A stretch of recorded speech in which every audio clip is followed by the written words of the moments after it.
H2 Academy welcomes to all aspirants। मेरा नाम है श्रेया। आज हम डिस्कस करेंगे ह्यूमन ज्योग्राफी सेक्शन से पॉजिटिविज्म या प्रत्यक्षवाद। H2 Academy के बारे में जानने के लिए आप वेबसाइट विजिट करिए या फिर आपकी कोई क्वेरी है तो दिए गए नंबर पे व्हाट्सएप करिए या फिर आप हमें ईमेल भी कर सकते हैं। आज का टॉपिक है पॉजिटिविज्म या प्रत्यक्षवाद।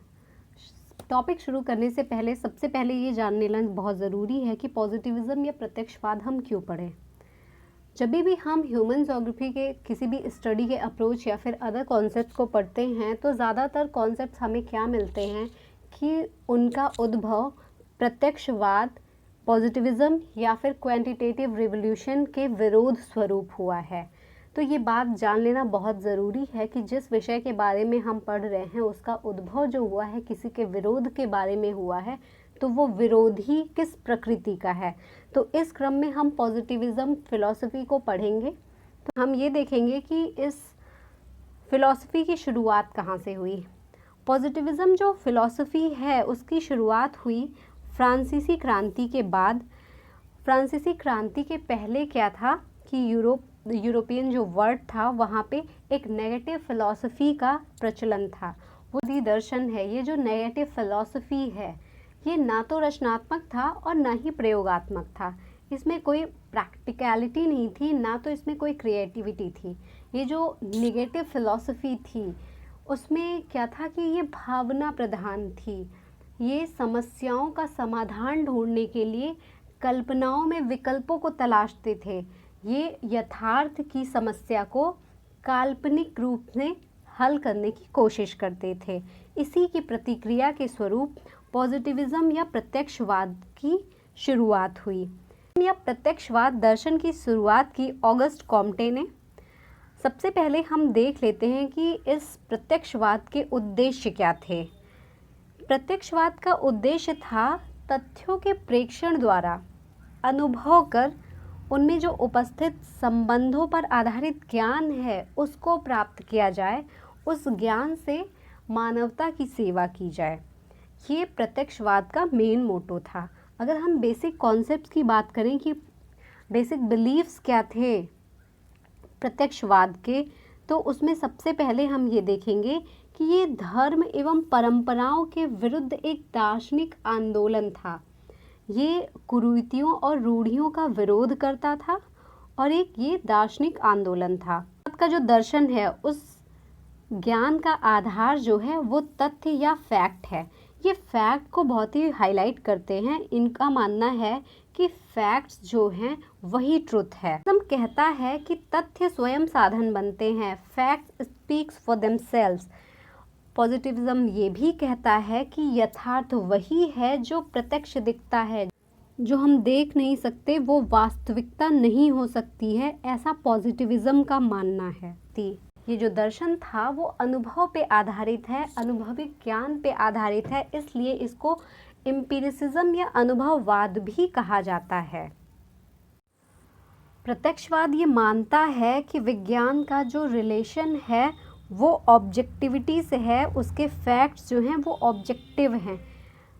ये कहता है कि साइंस जो है उसमें सब्जेक्टिविटी का कोई स्थान नहीं है और यथार्थ वही है जो प्रत्यक्ष दिखता है। जो प्रत्यक्ष नहीं दिखता है वो यथार्थ नहीं है। इनका मानना है कि हमारी इंद्रियों से जो हम अनुभव करते हैं वही ज्ञान वैज्ञानिक है, अदरवाइज कोई भी ज्ञान वैज्ञानिक नहीं है। इनके अनुसार वैज्ञानिक दृष्टिकोण जो होता है वो ऑब्जेक्टिव होता है, सत्य से पूर्ण होता है और तटस्थ होता है। ये मानते हैं कि यथार्थ जो है वो सामान्य अनुभव, सामान्य वैज्ञानिक भाषा, परीक्षणों के रिवीजन को सुनिश्चित करने का मेथड है। वो मानते हैं कि विज्ञान का पूर्ण तंत्र फिजिक्स, केमिस्ट्री, बायोलॉजी, साइकोलॉजी और जितने भी सोशल साइंसेज हैं उनके नियमों के अंतर्गत लॉजिकल रूप से जुड़े हुए हैं। प्रत्यक्षवाद सामाजिक संबंधों को वैज्ञानिक धरातल पर उतारने में विश्वास करता है। प्रत्यक्षवाद सोशल साइंसेस को भी नेचुरल साइंसेस की तरह शाश्वत नियमों में ढालने की बात करता है। ये कहता है जो मेथड्स, जो रूल्स प्राकृतिक विज्ञान नेचुरल साइंसेज में अप्लाई होते हैं, ठीक उन्हीं टेक्निक्स का इस्तेमाल हम सोशल साइंसेज की प्रॉब्लम सॉल्व करने में भी कर सकते हैं। प्रत्यक्षवाद में व्याख्या अथवा कथनों का आधार क्या है? पहला पॉइंट है एम्पिरिकल या आनुभविक। प्रत्यक्षवाद बात करता है कि जो भी हम अनुभव कर सकते हैं वो सभी रियल है, वो सभी यथार्थ है। दूसरा पॉइंट है एकीकृत वैज्ञानिक विधि। प्रत्यक्षवाद जो है वो साइंस, समस्त साइंस की एकता की बात करता है। नेक्स्ट पॉइंट है अनुभवजन्य वैज्ञानिक नियमों व सिद्धांतों से जुड़ाव।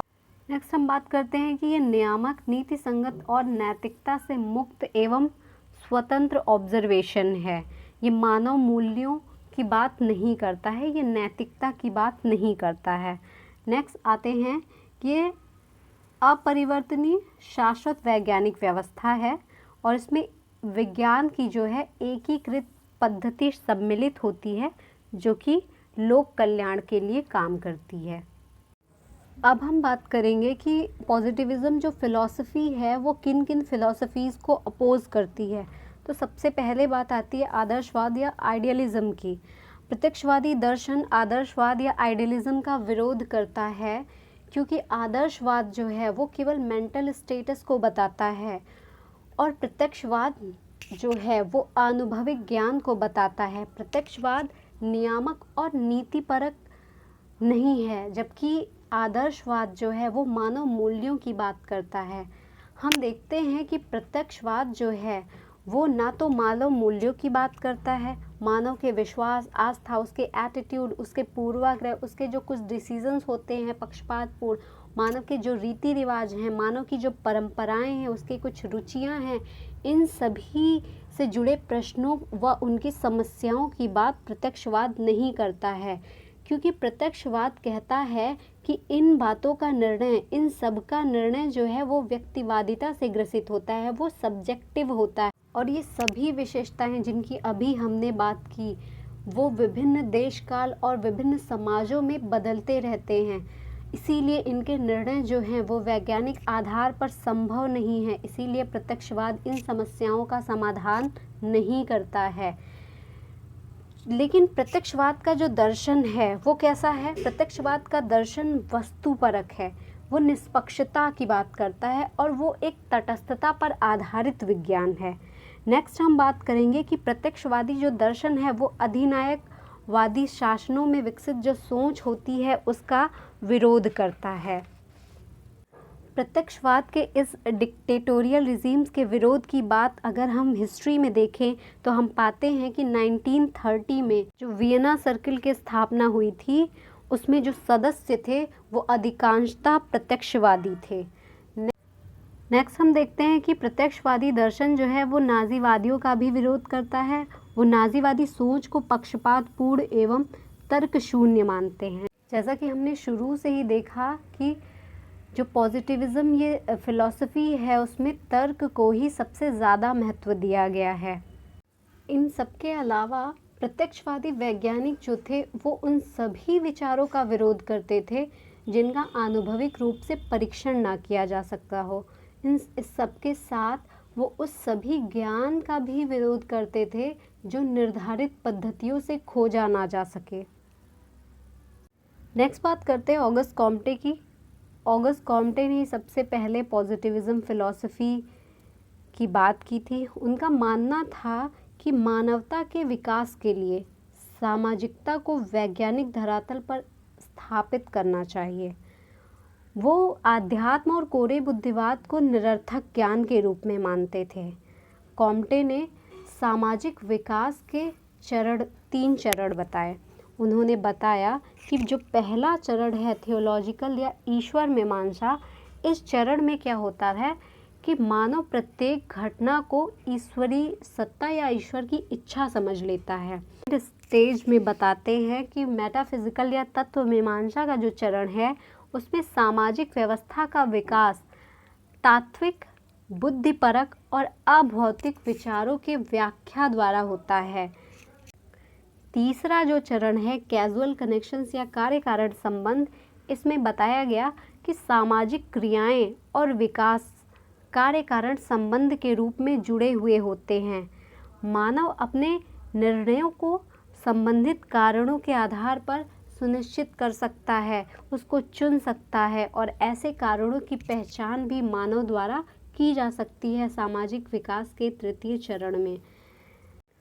अब हम बात करेंगे प्रत्यक्षवाद या पॉजिटिविज्म की आलोचना के बारे में। सबसे पहले हम देखते हैं कि मार्क्सवादियों और आदर्शवादियों द्वारा प्रत्यक्षवाद की आलोचना की गई। ये मानव भूगोल में प्रत्यक्षवादी सोच की आलोचना थी। नेक्स्ट हम देखते हैं कि प्रत्यक्षवाद में मूल्यों और आदर्शों का स्थान नहीं दिया गया है, इसके कारण मानवतावादियों ने भी इनकी आलोचना की। फिर हम देखते हैं कि मार्क्सवादियों और व्यवहारवादियों और वैज्ञानिक प्रेक्षकों जो साइंटिफिक ऑब्जर्वर्स थे, उन्होंने क्या कह के प्रत्यक्षवाद को नकारा। जो प्रत्यक्षवाद था वो मूल्य विहीन था, उसमें सिर्फ मात्रात्मक और गणितीय नियमों का निरूपण था जिससे मानव भूगोल का अध्ययन संभव नहीं है। हम जानते हैं कि मानव जीवन जो है वो मूल्यों एवं आदर्शों के बिना अधूरा है, परंतु प्रत्यक्षवादियों की मान्यता थी कि प्रत्येक समस्या का तकनीकी हल संभव है और मूल्य विहीन शोध ही वैज्ञानिक शोध है।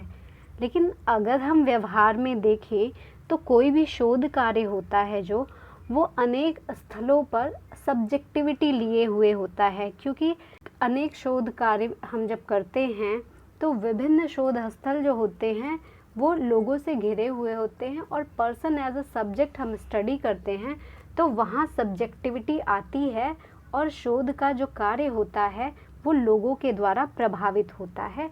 तो ये इस बात को नकारा नहीं जा सकता है कि जहाँ मानव है वहाँ सब्जेक्टिविटी ना हो।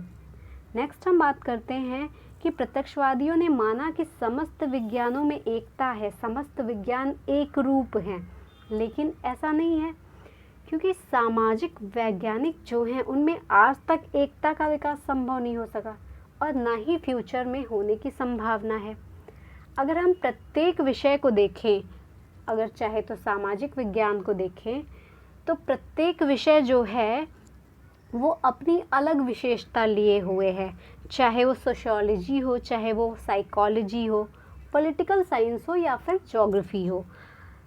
इन सभी सब्जेक्ट्स के अपने अलग अलग आधार हैं, इनकी आधारभूत संकल्पनाएं अलग हैं और ये अपने अध्ययन क्षेत्र को अलग अलग तरीके से विश्लेषित करते हैं। दृश्य जगत की विवेचना इनके द्वारा अलग अलग की जाती है क्योंकि इनकी मूलभूत संकल्पनाओं में अंतर है, इनकी मूलभूत मान्यताओं में अंतर है। अब हम बात करते हैं कि प्राकृतिक और सामाजिक विज्ञानों की प्रकृति को लेके इनकी जो आलोचना हुई है, ये सबसे महत्वपूर्ण आलोचना है प्राकृतिक और सामाजिक विज्ञानों की एकरूपता को लेके जो इन्होंने बात की है पॉजिटिविज्म की, कि दोनों ही जो प्राकृतिक विज्ञान है और सामाजिक विज्ञान है इनकी प्रकृति अलग अलग होती है, ये प्रायोगिक दृष्टि से समान नहीं होते हैं। अगर हम सामाजिक विज्ञान और सोशल साइंसेस की बात करें तो इनकी विषय वस्तु जो होती है, इनका स्टडी का जो सेंटर होता है वो होता है मानव होता है, और मानव को वस्तु मान करके कोई भी ऑब्जर्वेशन करना ये संभव नहीं है, क्योंकि मानव की अपनी एक निजी सोच होती है, उसका एक बुद्धि और कौशल होता है। मानव व्यवहार अपने, या तो हम वस्तु के कॉन्टेक्स्ट में कहें कि मानव अलग होता है, वो तो अलग बात हो गई। अगर हम जीव जगत की बात करें, अन्य जीवों से मनुष्य की तुलना करें तो भी मनुष्य सर्वथा अलग है, क्योंकि मानव व्यवहार अन्य प्राणियों से बिल्कुल ही अलग है, इसीलिए मानव को एक विशेष प्राणी की संज्ञा दी जाती है। मनुष्य जो है उसकी अपनी कल्पनाएं होती हैं, उसकी अपनी धारणाएं होती हैं, उसका अपना एटीट्यूड होता है, उसकी अपनी इंटरेस्ट होती हैं, और यही सब जो विशेषताएं हैं मानव की, इन्हीं सब के चलते मनुष्य को वस्तु में बदलना संभव नहीं है। इसका कहने का ये मतलब है मनुष्य की प्रकृति का अध्ययन एज एन ऑब्जेक्ट नहीं किया जा सकता है, because man is a subject.